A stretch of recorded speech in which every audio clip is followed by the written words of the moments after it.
Hello viewers, আমি রাহুল এবং আপনি দেখছেন চ্যানেল রেসেল বাংলা। তো আরও একটা নিউজমূলক ভিডিওতে আপনাদের স্বাগতম। তো এই ভিডিওতে আমরা বর্তমান রেসলিং নিউজ এবং আপডেট সম্পর্কে জানব। তো আপনারা যদি এখন পর্যন্ত রেসেল বাংলা ইউটিউব চ্যানেলটিকে সাবস্ক্রাইব না করে থাকেন তাহলে সাবস্ক্রাইব করুন আর ভিডিওটিকে অবশ্যই লাইক করবেন। এমনিতেই রেসলিংয়ের ভিডিও অনেক কম মানুষ দেখে, তারপরেও যদি আপনারা লাইক না করেন তাহলে কিন্তু এমনিতেও আমাদের চ্যানেলের কিন্তু তেমন একটা বেনিফিট হবে না। তো সেক্ষেত্রে আমি চাই যে আপনারা সবাই লাইক করুন। আমাদের প্রথম নিউজটি আসছে সেমি জেন সম্পর্কে। সেমি জেন, যিনি বর্তমানে হিল ক্যারেক্টার প্লে করেন, অর্থাৎ তাকে আমরা অনেক খারাপ রূপে ডাব্লিউডাব্লিউইতে দেখতে পাই। তবে আসলে যে তিনি কত ভালো মানুষ এখন আপনি এই নিউজটা শুনলেই জানতে পারবেন। সেমি জেন নতুন একটা টি শার্ট রিলিজ করেছে, যেটা আপনি এখন স্ক্রিনের ওপর দেখতে পাচ্ছেন। এই টি শার্ট বিক্রি করে যে টাকা সেমি জেন পাবেন সেই পুরো টাকাটাই তিনি দান করবেন সিরিয়াতে, এবং সেখানে সিরিয়ার মানুষদের চিকিৎসার জন্য এই টাকা ব্যয় হবে। সেমি জেন কিন্তু অনেক আগে থেকেই এমন চ্যারিটি ওয়ার্ক করেন। ডাব্লিউডাব্লিউইতে আমরা তাকে খারাপভাবে দেখলেও আসলে তিনি কিন্তু অনেক ভালো মনের একজন মানুষ। সেমি জেন কিন্তু সিরিয়ার মানুষদের জন্য একটা অর্গানাইজেশনও খুলেছেন, যেটার নাম হচ্ছে সেমি ফর সিরিয়া, এবং এই অর্গানাইজেশনের মাধ্যমে সেমি জেন তাদেরকে স্বাস্থ্যসেবা এবং অন্যান্য সেবা দিয়ে থাকেন। এত ভালো একটা কাজের জন্য আমাদের সবারই উচিত যে সেমি জেনকে ধন্যবাদ জানানো, এবং যদি বাংলাদেশ থেকে সম্ভব হতো তাহলে হয়তোবা আমার মতো অনেকেই এই টি শার্ট কিনতেন, যেন সেমি জেন অন্যদেরকে সাহায্য করতে পারে।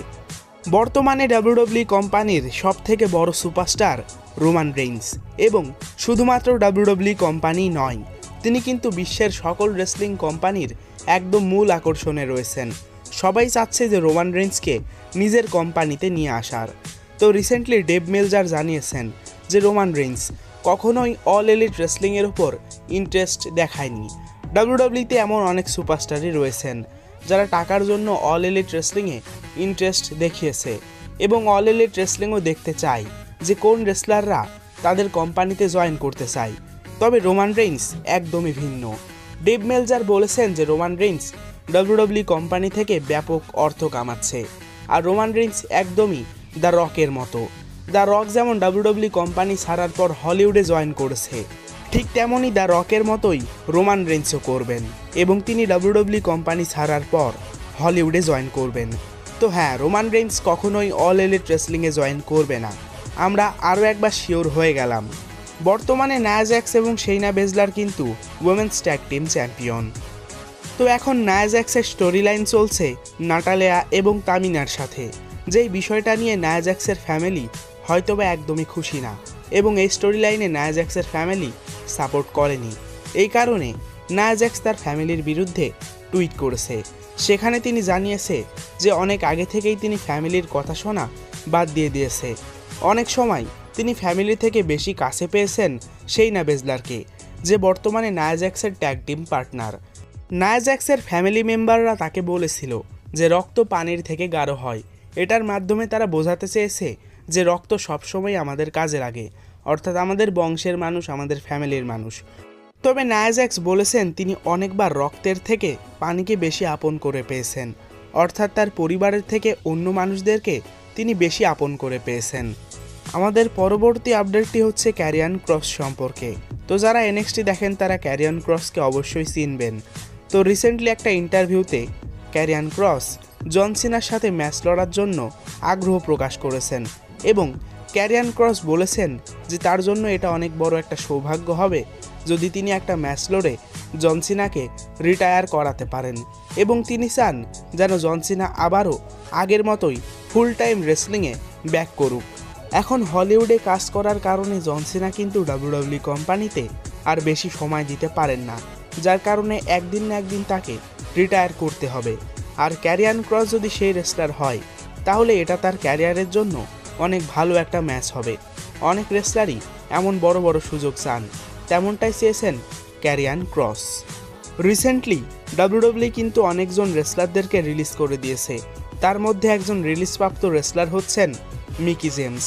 তো যারা রিলিজ মানে বুঝতে পারছেন না তাদেরকে সহজ বাংলা ভাষায় বলছি যে এই কয়জন রেসলারকে ডাব্লিউডাব্লিউই কোম্পানি বের করে দিয়েছে। তো হ্যাঁ, মিকি জেমসও তেমন একজন রেসলার যিনি কোম্পানি থেকে রিলিজ পেয়েছেন। আর রিলিজ পাওয়ার পর তিনি তার রিয়াকশন শেয়ার করেছেন টুইটারে। তো মিকি জেমস বলেছেন যে তার পরবর্তী পদক্ষেপ কি হতে পারে। তারা যা মনে করতো আমি পারবো না, আমি সেটাই করে দেখাবো। হয়তোবা এখন Mickey James all elite wrestling অথবা অন্য কোনো রেসলিং কোম্পানিতে জয়েন করবে। আর ডাব্লিউডাব্লিউ যা মনে করতো যে মিকি জেমসের দ্বারা সম্ভব নয়, তিনি সেগুলোই করে দেখাবেন। রেসেলমেনিয়া নাইট 1-এর মেইন ইভেন্ট ছিল স্ম্যাকডাউন উইমেন্স চ্যাম্পিয়নশিপ, যেখানে বিয়াঙ্কা বেলিয়ার এবং সাশা ব্যাঙ্ক একটা দারুণ ম্যাচ আমাদেরকে উপহার দিয়েছেন। বিয়াঙ্কা বেলিয়ার এবং সাশা ব্যাঙ্কের স্টোরি লাইন কিন্তু অনেক আগে থেকেই শুরু হয়েছে। তো রেসেলমেনিয়ার জন্য আমরা মনে করছিলাম যে রোমান রেইন্সের স্টোরি লাইনটাই সব থেকে বেস্ট, যেখানে ড্যানিয়েল ব্রায়ান, এজ এবং রোমান রেইন্স অংশ নিয়েছে। তবে ব্যাকস্টেজে যারা রয়েছেন তাদের মতে রোমান রেইন্সের এই স্টোরি লাইনের থেকে বিয়াঙ্কা বেলিয়ার আর সাশা ব্যাঙ্কের স্টোরি লাইনই ভালো। তবে রোমান রেইন্স রয়েছেন দ্বিতীয় পজিশনে। তো আপনার কি মনে হয় যে রেসেলমেনিয়ার জন্য কোন স্টোরি লাইন 1 নম্বরে ছিল? কমেন্ট করে অবশ্যই জানাবেন। ডাব্লিউডাব্লিউ কোম্পানি কিন্তু রিসেন্টলি মোজো রলিকেও রিলিজ করে দিয়েছে। আর রিসেন্ট একটা আপডেটে আমরা জানতে পেরেছি যে মোজো রলিকে নেক্সট গোল্ডবার করার প্ল্যান ছিল ডাব্লিউডাব্লিউ কোম্পানির, এবং কোম্পানি সেটা চেষ্টাও করেছে। তবে মোজো রলি এবং ফ্যান্স এই দুই পক্ষ নিজেদের মধ্যে কানেক্ট করতে পারেনি।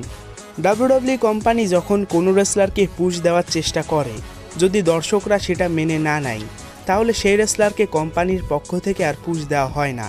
তো একবার ভেবে দেখুন যে মোজো রলিকে কত বড় পুশ দিতে গিয়েছিল ডাব্লিউডাব্লিউ কোম্পানি, তবে মোজো রলিকে দর্শক মেনে নেয়নি, যার কারণে কোম্পানি থেকে এবার তাকে রিলিজই করে দেওয়া হলো। আসল কারণ জানা গেল কেন সামোয়া জোকে রিলিজ করেছে ডাব্লিউডাব্লিউ কোম্পানি। রিলিজ করা সুপারস্টারদের মধ্যে সবথেকে বড় নাম ছিল সামোয়া জো। তো একটা রিসেন্ট রিপোর্টের মতে সামোয়া জো ছিলেন আনফিট, এবং তার বয়স আর শারীরিক অবস্থার কারণে ডাব্লিউডাব্লিউ কোম্পানি মনে করেনি যে আগের মতো সামোয়া জোর দ্বারা এখন আর কিছু সম্ভব, কারণ ইতিমধ্যেই তিনি অনেকগুলো ইনজুরির শিকার হয়েছেন। তো ডাব্লিউডাব্লিউ কোম্পানি ইন্টারেস্ট হারিয়ে ফেলেছে, যার কারণেই সামোয়া জোকে রিলিজ করে দিয়েছে কোম্পানি। রেসেলমেনিয়াতে অনুষ্ঠিত হয়েছে ড্রু ম্যাকইন্টায়ার ভার্সেস ববি ল্যাশলির ম্যাচ, আর ম্যাচটি ভালো ছিল। তবে এই ম্যাচটির রেজাল্ট অনেক শকিং ছিল। বেটিং অডসের মতে ম্যাচটাতে জয়লাভ করার কথা ছিল ড্রু ম্যাকইন্টায়ারের, আর সবাইকে অবাক করে দিয়ে ববি ল্যাশলি এই ম্যাচটাতে জয়লাভ করেছেন। নতুন একটা আপডেট অনুযায়ী এই ম্যাচটাতে ববি ল্যাশলির জেতার পেছনে কারণ রয়েছে ব্রক লেসনারের। এমন আপডেট আমরা আগেও পেয়েছি এবং আবারও এমন আপডেট আসছে। তো রিসেন্টলি জানা গেছে যে ব্রক লেসনার ডাব্লিউডাব্লিউতে রিটার্ন করবেন এবং তার সাথে ম্যাচ হবে ববি ল্যাশলির, যার কারণে রেসেলমেনিয়াতে ড্রু ম্যাকইন্টায়ারকে জেতানো হয়নি, এবং ড্রু ম্যাকইন্টায়ারের বদলে ববি ল্যাশলিকে সেভ করা হয়েছে, যাতে আমরা পরবর্তী টাইমে ব্রক লেসনারের সাথে ববি ল্যাশলির ম্যাচ দেখতে পাই। তো দেখা যাক এই ম্যাচটি ডাব্লিউডাব্লিউ আমাদেরকে কবে উপহার দেয়। তো এই ভিডিওটি এই পর্যন্তই ছিল। ভিডিওটিকে অবশ্যই লাইক করবেন, আর এখন পর্যন্ত রেসেল বাংলা চ্যানেলটিকে সাবস্ক্রাইব না করে থাকলে সাবস্ক্রাইব করুন। ধন্যবাদ।